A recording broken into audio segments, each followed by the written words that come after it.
Hello everyone, this is Ben with YGO from Zero, and I'm back with another LOB format video. So, the past couple of videos I've shown what I think are the main meta decks in the format. The decks that are probably the best of their given attributes. So, I've shown what I think is the best aggro deck, and I've shown what I think is the best sort of stall deck in Exodia. In today's video, I want to highlight a potential different direction you can go with an aggro deck. I don't think that this is the best form of the aggro deck in the format, but I do think it's a deck that can win some games, and it can be very funny to play. So I'll start with the deck breakdown. And I didn't feature this deck in the actual LOB format guide, although I mentioned the concept. So even if you saw the guide, you might want to stick around just to see exactly how this deck operates and how it differs from the standard aggro deck. So this deck is basically a tribal deck, so a deck that focuses on playing a certain type of monster that can gain a buff from a certain card.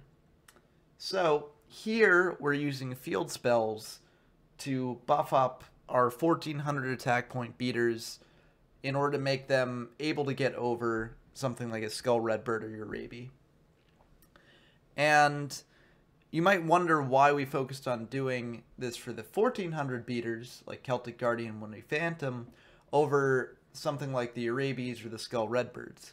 And the reason for that is because every aggro deck is going to be playing Urabies and Skull Redbirds, but the 1400 beaters that an aggro deck might be playing can differ. And since Windy Phantom has 1300 defense instead of Celtic Guardian's 1200 defense, it is technically generally the better card because it can block an attack from Giant Soldier of Stone, whereas Celtic Guardian cannot. So, you might see more aggro decks using a Windy Phantom in the main deck as opposed to a Celtic Guardian. Which means that if you have a card buffing the Celtic Guardian, then you could potentially be the only player gaining an advantage from that buff. So, that's what this deck strives to do. It strives to put Sogen on the field, which is a field spell card, which boosts Celtic Guardian's attack by 200, and make it so that your opponent has to use removal spells on the Celtic Guardian instead of beating over it with a Skull Redbird. And this also will enable your Celtic Guardians to beat over Skull Redbirds and Urabies, allowing you to preserve your removal spells for later. This deck has some flaws compared to the main aggro deck in that you can potentially draw Celtic Guardians without Sogen, in which case you just sort of have 1400 beaters that can't get over your opponent's beaters. But we've tried to incorporate the Celtic Guardians into the deck in a way that you won't really suffer from that as much as you might think. So compared to the main aggro deck, the changes that we made were cutting down on some of the defenders and replacing them with Celtic Guardians, because we're trying to go more aggressive with this deck. An attack position Celtic Guardian can essentially serve the same role as a defender in forcing your opponent to use a removal spell on it, or forcing your opponent to go defensive. So it's reasonable to cut some of the defenders for it. We still want to keep a decent core of defenders in the deck, because the defenders are still really good at preventing your opponent from making huge offensive pushes. In addition to cutting some defenders from the deck, we also swapped out one Maneater Bug and one Armed Ninja. The reasoning behind this is that a Maneater Bug serves as basically a monster that trades for an opponent's monster. So it's a one-for-one trade in terms of monsters. What we're trying to get Celtic Guardian to be able to do is to also get rid of an opponent's monster in an unexpected way. So we can reasonably substitute out one of our Maneater Bugs for a Celtic Guardian. And we probably also could have swapped out another one potentially, but Man-Eater Bug's such a good card that we want to still have two. So we swapped out a copy of Arm Ninja. The reason for this is not because we're not afraid of swords, but really because we didn't want to swap out any other card, and Arm Ninja is the most situational card in the deck. So we swapped out one Arm Ninja. That can make the deck a bit susceptible to Swords Revealing Light, but our hope is that the deck will be aggressive enough that even if we're stopped for a couple turns, we'll still be able to mount an offensive pressure after the swords expires. So besides that, besides the 3 Celtic Guardian and the 2 Sogens, the deck is pretty much the same. And the reason why we're only running 2 Sogen instead of 3 Sogen is that if you draw too many Sogens, you won't be able to use them.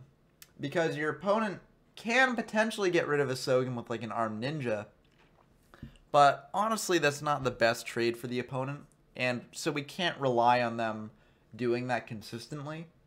So if you stick a Sogen on the field, it is likely to stay on the field for some time. And if you draw additional Sogens, then those cards are just useless in your hand. You can't use them. So we don't want to have 3 Sogens because we don't want to draw duplicate Sogen. Sogens also don't really do much when you don't draw into your Celtic Guardians. And we are playing 3 Celtic Guardians to maximize our chances of seeing them, but you don't want to have this card and not have a way to use it. So that's why we only have 2.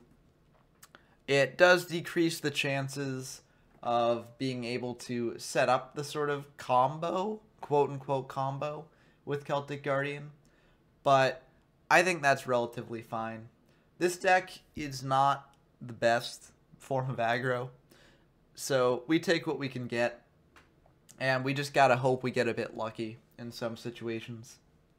For the side deck, we of course have our anti-Exodia sort of sideboarding strategy with a bunch of weaker beat sticks and with the stop defenses, but instead of having Dragon Capture Jars in the side, which were kind of a jokey card anyways, we have a much funnier thing in the side.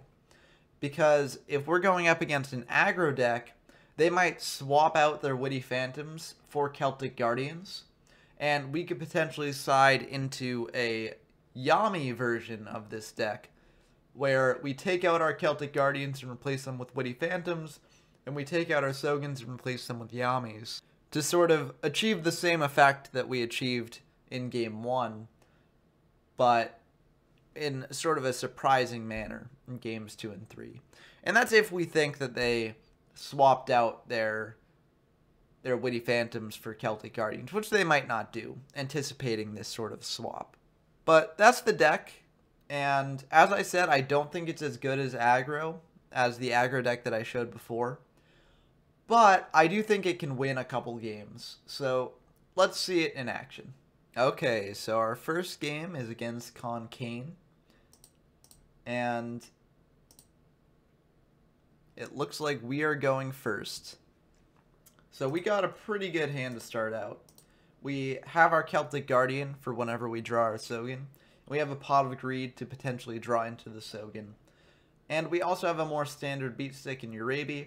We have the 1 Armed Ninja in our deck in case they have swords. And we also have a defender. So there are many different ways we can go with this hand. This is a pretty good hand, although it is a bit light on monster removal. So we Pot of Greed, and we do draw into a way to remove monsters, so that's pretty good. So we'll just set the defender and pass.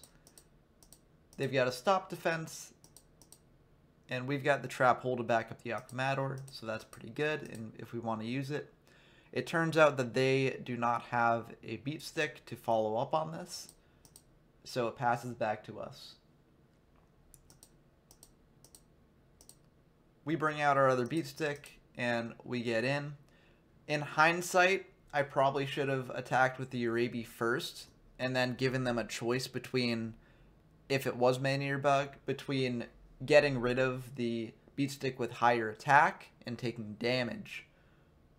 Because if I attacked with the Uraby first, and they just chose to destroy the Uraby, then the Alchemator would have been able to get in for 1,200 points of damage. But as is, attacking with the Alchemator makes the Man-Eater Bug choice very easy, because by destroying Uraby, they're both protecting themselves from taking a bit of damage and also getting rid of the stronger monster in the field. So this was a misplay on my part. And they do go after the Uraby, which is unfortunate. But we still have the Trap Hole to back up the Alchemator if they do bring out a Beat Stick to attack over it. They have a Fissure, which is unfortunate for us, and then they'll just set another card. Now, I have the read that because they used Fissure to destroy Alchemator, that set is just a Defender and not actually a Man-Eater Bug. So, I set a Man-Eater Bug of my own, hoping that I'll be able to flip it and get rid of a monster on their turn. Unfortunately for me, that actually was a Man-Eater Bug, so they will be able to take out our Man-Eater Bug, which is a bit unfortunate, and they will be able to get in for a fair bit of damage here. They do have a Swords of Revealing Light, which is okay, all things considered, because we do have an Armed Ninja to get rid of it. So we're not too torn up about that, and we've drawn the combo. We've got Sogen, Celtic Guardian. If only that Swords Revealing Light wasn't there, we could slam down the Celtic Guardian, slam down the Sogen, and beat over that Uraby. It would be very satisfying. But unfortunately, because that sword is there, we're going to have to play it a bit differently. So we slam down the Armed Ninja, and hope that we can actually manage to snipe that Swords Revealing Light. Unfortunately for us, they've got Pot of Greed and they've got Raigeki. So they're not taking any chances with this Swords Revealing Light, and they do get rid of our one and only Armed Ninja. And we do take a bit more damage here, which is quite unfortunate. But at least we can Dark Hole and stem the bleeding a bit. But we do have to wait until these swords expire on their own, because that was the only Armed Ninja in our deck. They bring out a Uraby. We're not taking any chances. We're just trap holing this. If they had 2 Monster Reborn, then we could have been dead. So we'll just trap hole. We've got another trap hole in our hand, so that's not the worst thing in the world. Goes back to us. We will set the other trap hole, and then just pass back. Their search is gone. So that means that next turn we can get off our Celtic Guardian Sogen combo, which would be very fun. They bring out Giant Soldier of Stone, and we could let this stay since we have Fissures and we have Celtic Guardian in hand. But we just decided to trap hole it because, again, if they had 2 Monster Reborns, then this would have killed us. So we're not taking any chances here. We bring out our Celtic Guardian. It's finally time, but unfortunately it's not. They trap hole us, so now our Sogen is sort of useless. There's no reason to play it now. So we'll just set a bluff and pass back to our opponent. Unfortunately, that Swords Revealing Light is going to be a problem for us since our only Armed Ninja is gone, and we are getting pretty low on life points. So this is not the best position for us to be in. We can set the Defender to protect ourselves a little bit and just hope that's enough, but it ain't looking good. They have a Skull Redbird. They're going to attack in, so luckily we will be able to block this attack. And they do have a Fissure, so we will not be able to keep our Giant Soldier of Stone around. Luckily for us, we have some Fissures of our own. So we play the Fissure that we had set on the field, because if it had been a trap hole, then we probably would have trap holed the Skull Redbird. Or at least they might be thinking that. So we play the Fissure on the field just to get it out of the way, and then we can set another bluff. It probably doesn't matter that much, but it's just something that I wanted to do. So they have a Monster Reborn here, which allows them to get back the Skull Redbird. And again, I think maybe it could have been better to save that, but they can go aggressive here. Like, we've got nothing. We've got a lot of removal to clear stuff on our turn, but if they keep chipping away at our life points, then we're in a pretty bad place. We will use the Fisher here, and we use the Fisher from our hand because we're trying to say this could potentially be a trap hole we have set. We couldn't activate it when you special summon the Skull Redbird, but maybe you should be worried about it in the future. So we activate the Fisher from hand. It doesn't matter much. Their turn, they will set a card, and maybe it did matter because that is a defender, so maybe they were worried about the trap hole, and so they didn't want to summon it out, but now we have the combo. We have the combo all set. So we Dark Hole that set monster in case it's a Mangler bug or a defender that we can't get over. And then we bring out the Celtic Guardian. We activate Sogen. And we got a 1600 monster on the field. Ah, feels good. Strongest beater in the game now. They just set a monster. They can't do anything against this power. We've got Pot of Greed. We can Raigeki their monster.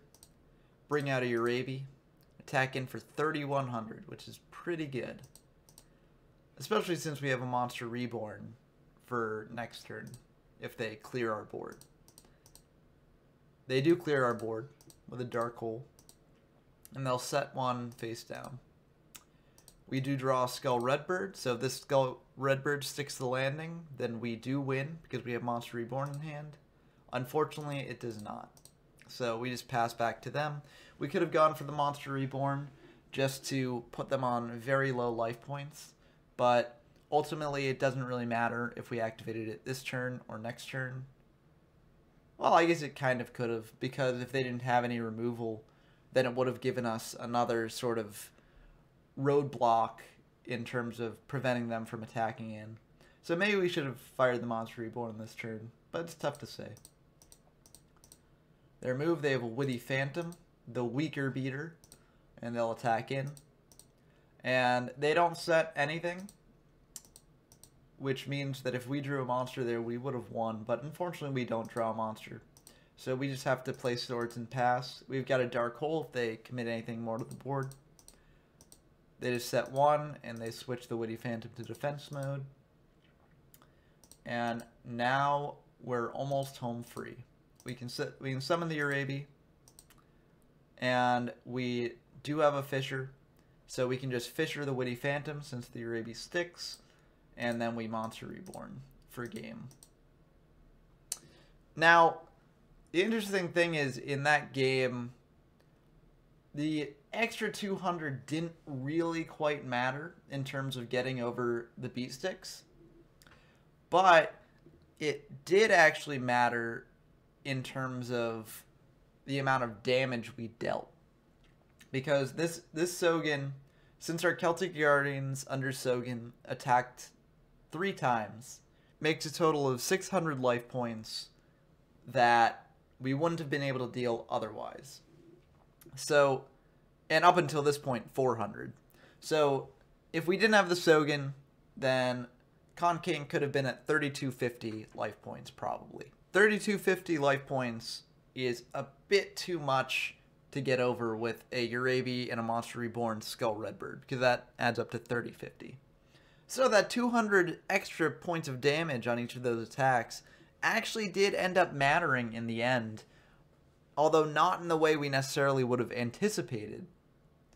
So I guess the Sogen did count this game, although it didn't really affect things in the way that we anticipated and affect things in the way that the deck is supposed to work, with our Celtic Guardian being able to attack over their monsters. But that is the game, because we do have Fisher. So now we go into the next one.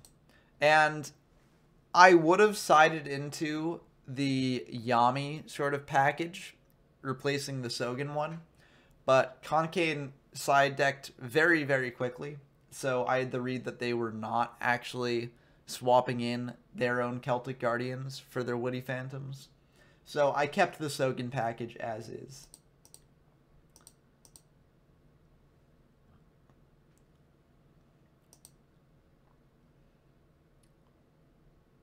So now we're going second here. But our hand is still looking decent. Although a Celtic Guardian without a Sogen is kind of sad. They'll just set 2 and pass. We draw a Trap Hole, which is pretty good. We Pot of Greed. And we're just going to bring out our Aquamador, you know. If their monster's a defender, then that kind of stinks. If it's a man-eater bug, then we lose a relatively weak monster anyways. So I don't really see too much harm in doing this. So we're going to attack in. It was a man-eater bug, so we do lose the Aquamador. But again, the Aquamador isn't that strong of a card. And we do have a Trap Hole here. They're just going to set again. Pass to us. Now, we don't have a Sogen, unfortunately, but 1400 is still respectable. So we are going to attack in with the Celtic Guardian at 1400, especially since we have this Trap Hole to prevent other beaters from being able to beat over it. It's an armed ninja, and luckily we have a trap set instead of a spell bluff, so they aren't going to be able to snipe a spell from us. And then it passes back to them. They'll set another monster. And we're going to swords because we figured if they set an armed ninja, then they probably don't have a man-eater bug that's set there. And if it is a defender, then that means we can Fisher. So we maybe shouldn't have done this in case it was another armed ninja. But we also kind of figured that they wouldn't set another armed ninja because they know that this is an actual trap hole. So they'd be unlikely to snipe a spell. So we can feel safe activating the Sword's Revealing Light here and then fishing away whatever is flipped up. And that's what we do because it's a defender. So now we attack in with Celtic Guardian and pass back to our opponent. They just set another monster. Clearly not getting lucky with the beaters this game. And they pass back to us. We just attack in. It's a defender. So we can Fisher that next turn, which is nice. They summon a Skull Redbird here, which I don't think is necessarily the best play. I think maybe they forgot about the Sword Revealing Light and thought they could just get in to attack the Celtic Guardian. Or they were just trying to bait the Trap Hole. But either way, we have a Raigeki to clear away their whole board. So it's looking pretty good for us that they summoned that. They do Fisher our Celtic Guardian here, which is pretty bad for us, but it does let us use a Dark Hole instead of a Raigeki. So, it's not the worst thing in the world for us. We will just pass, though, because there's no reason to use it now that we don't have anything to follow it up with. They're going to Pot of Greed, and they're just going to set one. I think that was kind of unnecessary because it just sort of plays into the board wipe a bit more. But, hey, we're not complaining. We've got the board wipe. So we will just Dark Hole this all away, summon out of Urabi, and get in for some damage. Now we're in a pretty good spot. We've got 2 Monster Reborns, and so if we draw another monster, and they don't Trap Hole, then we can just Raigeki whatever they potentially bring out, and win the game automatically.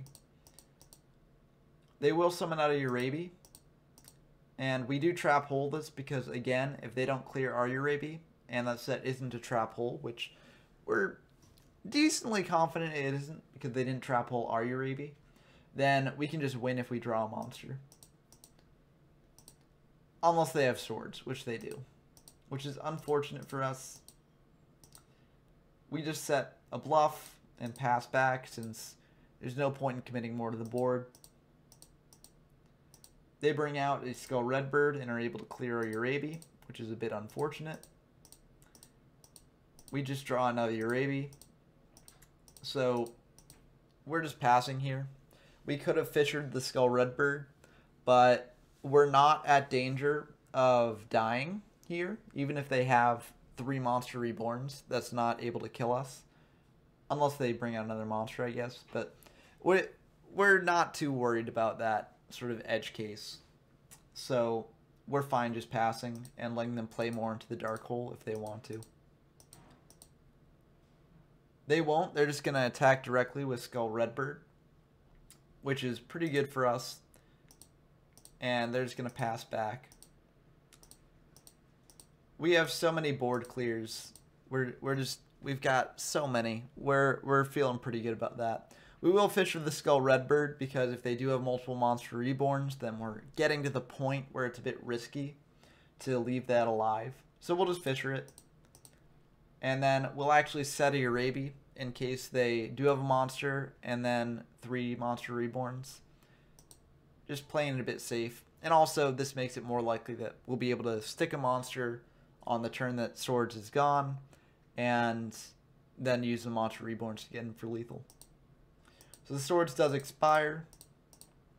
They're going to Raigeki our set, which shows that they are a bit desperate at this point, which is good for us. And they will just monster reborn out that Skull Redbird, get in for a bit more damage. Having a monster on the field now to potentially block our offensive pushes. But this is actually pretty good for us. We're going to Pot of Greed. And we're just going to Dark Hole that Skull Redbird away because we've got enough board clears that it's not the worst thing in the world to do.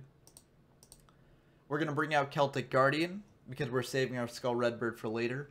It's a bit unfortunate that we haven't drawn Sogen yet this game, but that happens. We're going to get in for 1400.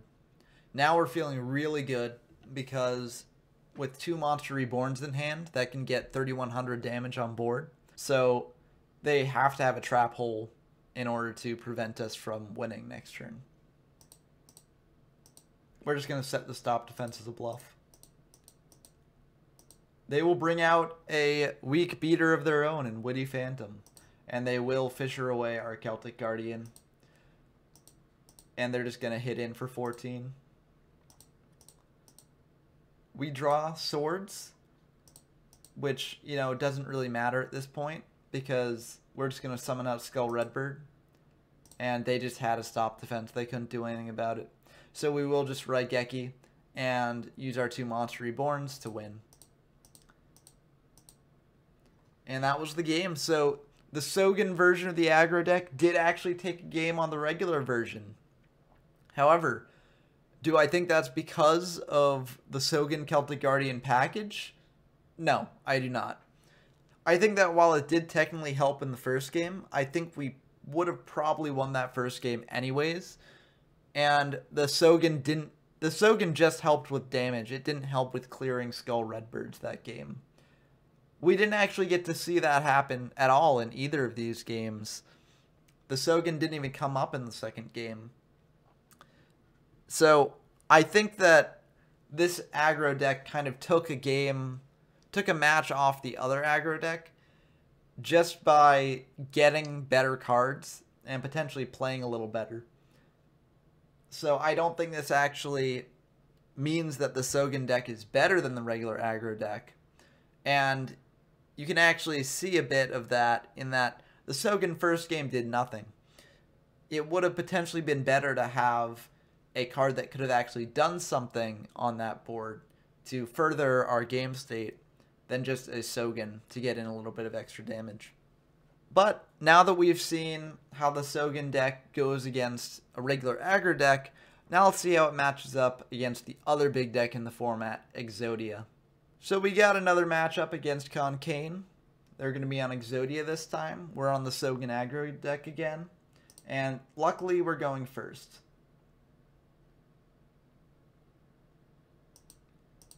So we got a pretty good starting hand. We got some Raigekis. We got a Defender.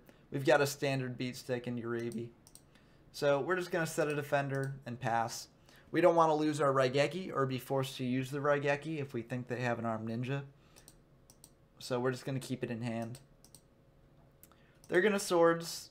It's just an Aquamator. They're going to Pot of Greed.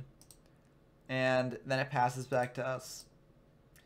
We can't really do anything against this, so we're just going to pass. They get 1 on Swords. They set a monster and pass. Isn't Exodia gameplay so fun? Passes back to us. We're at 7 cards, so we have to commit something to the board. We don't want to set a spell because that could be an Armed Ninja. So we just set our Celtic Guardian, which isn't doing anything without Sogen on the field anyways. They pass back to us. They're at 2. They will just Maneater Bug our set in case it's an Armed Ninja to get rid of their swords. And so we lose our Celtic Guardian, and then they'll just set a card pass. We draw the Sogen after our Celtic Guardian is gone. But the Sogen Celtic Guardian package doesn't really do much against Exodia decks since they're not playing the standard beaters. So it's basically just a useless card in our hand. We set a spell as a bluff and pass to our opponent because we don't really want to play into any board wipes. They'll just Fisher our Aquamador, set another monster, pass to us. We are going to Raigeki this, and we finally see that they're on Exodia, which we could have probably intuited from how they were playing before this, but now we're just going full-on aggro, hitting our opponent with Skull Redbird, passing back to them. We get Swords again, which is unfortunate. Only having one Armed Ninja in the deck is a bit rough in this particular matchup because we don't necessarily have the out to Swords whenever it gets played. We set a monster, and, you know, there isn't much we can do here. We get Dark Hold. They set a monster, pass back to us. This Sogen's just sitting dead in our hand. It could have been an Armed Ninja, which would have been great for us. But no, it's a Sogen. They set another monster, pass back to us. We do draw a Stop Defense, which is pretty good in this matchup. So not complaining about that. We'll Raigeki their sets. We'll just set a Raby in hopes that it will stick and we'll get another beater for next turn. They'll draw, they'll set, they'll pass. We have Stop Defense. It's a piece of Exodia, which we're very happy about. We summon out our other Uraby, get in for 2,800. They're looking a bit low. We've got removal spells, so that's pretty good. They will Dark Hole this, which is unfortunate since we don't have another beater. And they will make a funny joke and summon out a leg to attack in. It doesn't really matter at this point. That leg will actually cost them quite a bit because we'll be able to attack in with Uraby. Deal 1,300 when we wouldn't have necessarily been able to do that. It's unclear whether we would have used our Raigeki on their set monster, but I don't think it would have been a bad play just to keep on the aggression train. So that might not have mattered much in the end anyways. But they did draw Exodia, so there was nothing we could do there. It did not matter. So now we move the deck away from a Sogen aggro build and we just go into pure aggro, into pure Exodia hate, because we're on the read that they're sticking with Exodia because they didn't take long in the sideboarding process. So we're just going into our main Exodia hate, and we've got a lot of beaters, which is pretty good. We don't set anything because we don't have the bluff trap hole. And this game will just go as a standard sort of game two against Exodia normally goes. They'll pop our Aquamador to prevent damage. We'll set another monster. We'll just bring out a Trial of Nightmare. Try to get in some damage. We do. They'll Dark Hole, clearing our board, but they're pretty weak beaters anyways, and we've got way more beaters in hand, so we're fine with that. We will just summon out a Woody Phantom, attack in. It's unfortunately a defender, and we don't have a clean out to it, but maybe we'll draw one soon. They do have a Fisher for the Woody Phantom, which means that our Dark Hole is looking pretty good now. We will Dark Hole that. Just bring out a Uraby. They'll Trap Hole the Uraby, which isn't the worst for us because at least we didn't bring out Skull Redbird. They'll draw, they'll play Pot of Greed. Set 2, pass. We've got a Stop Defense, which is pretty nice. We use it now in case that's a Maneater Bug. It is not. Unfortunately, they have the Trap Hole, which is a bit of a punish for that move. And We pass back to them. They'll just set another card and pass back to us. We drew the Raigeki, which is very nice. So we're just going to Raigeki their board, get in for 13, and pass back to them. They're just going to pass completely. They must not have had anything. Let's see. Yeah, they really didn't have anything. They just had 4 pieces of Exodia and a Raigeki. And it makes sense to save the Raigeki a bit. So we draw. We do not have game here. If we had drawn a monster, we would have had game since we have these 2 monster reborns. But we don't have game, so we're just attacking in for 1300. And now we will have game if we get another turn. They Dark Hole because they've got a Raigeki in hand, so why not? Clear that Giant Soldier of Stone, get that potential lethal range. And we are unfortunately unable to capitalize on their empty board since we only have 2 monster reborns and no other monster. So, besides our ninja, which doesn't do it. So, we set the Armed Ninja just in case. They have swords. We drew another Armed Ninja, so we're fine. Stop defensing this. If it's a Man-Eater Bug, we could just set the other Armed Ninja. It's an Aquamador, so we are going to bring out a Skull Redbird just to get over it, so that way we can save our Fisher. We still have another Monster Reborn in hand for later. And then we'll pass back to them. They will Raigeki, which is unfortunate for us. And they will just set a card and pass. So we are going to bring out a Urabi. If we had used the Fisher on the Aquamador, we potentially would have had game here with 2 Monster Reborns. But they did have a trap hole, so that dream was never happening anyways. They get another monster to set. We bring out an Aquamador, run into their defender. We do have a Fisher here, and I could have saved the Fisher for next turn. I probably should have saved the Fisher for next turn. But that Giant Soldier of Stone can attack over Aquamador, and we want to keep the Aquamador on the field. So we are just going to Fisher this.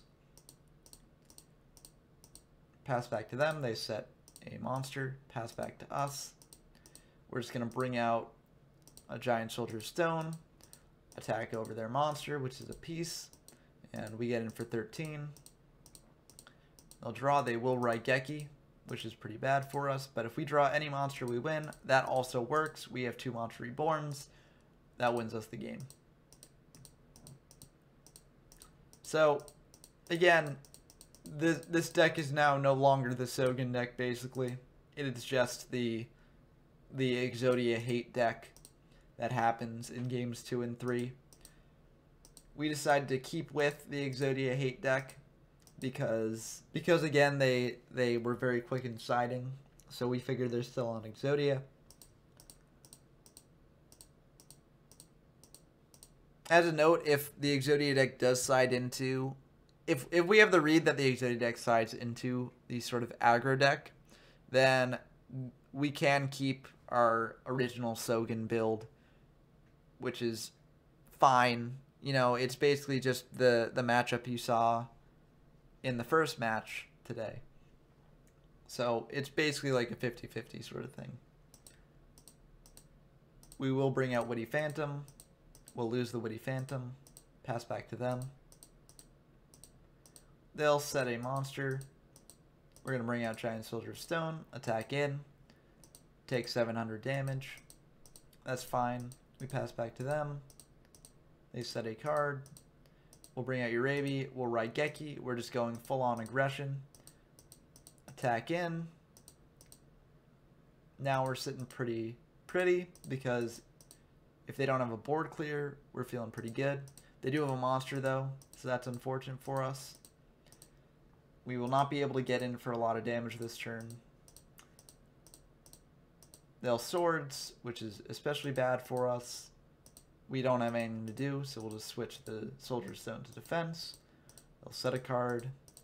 We just pass back and forth for a while now. They will just Raigeki this. I think they could have waited one more turn because we might have committed to the board. But they'll set a Man-Eater Bug, pass back to us. We'll just set a card. They'll flip up the Man-Eater Bug, destroy our monster. They maybe could have saved that, but they might have been worried about a Raigeki, so it makes sense to go aggressive in that case. They are just going to switch the Soldier of Stone, get in for damage. That's not their win condition, but it is kind of funny.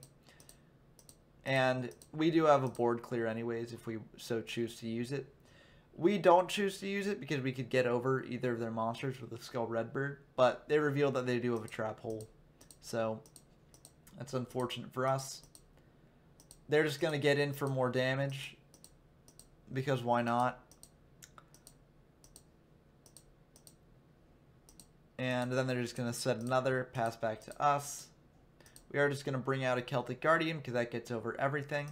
And they think we're going to attack the Giant Soldier of Stone, but we're actually going to attack the Exodia piece because this deals more damage to them. And we do have a Dark Hole to clear their board on the next turn. So we can deal with that Giant Soldier of Stone.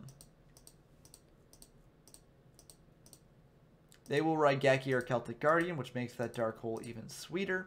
And we draw Monster Reborn, which is guaranteed game through Trap Hole, because even if they have a Trap Hole, we can just bring back 3 monsters, get in for over 4,000 after we Dark Hole their board.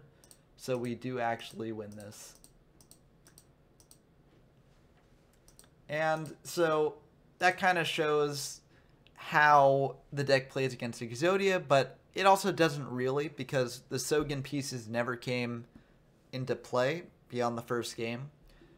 In the first game, the Sogen pieces kind of were bad because we drew a Sogen and that basically sat useless in our hand the whole game, which kind of goes to show one of the reasons why the standard aggro is better than the Sogen aggro, because the standard aggro does have a slightly better matchup against Exodia, even though after game 1, both decks sort of form the same strategy against it.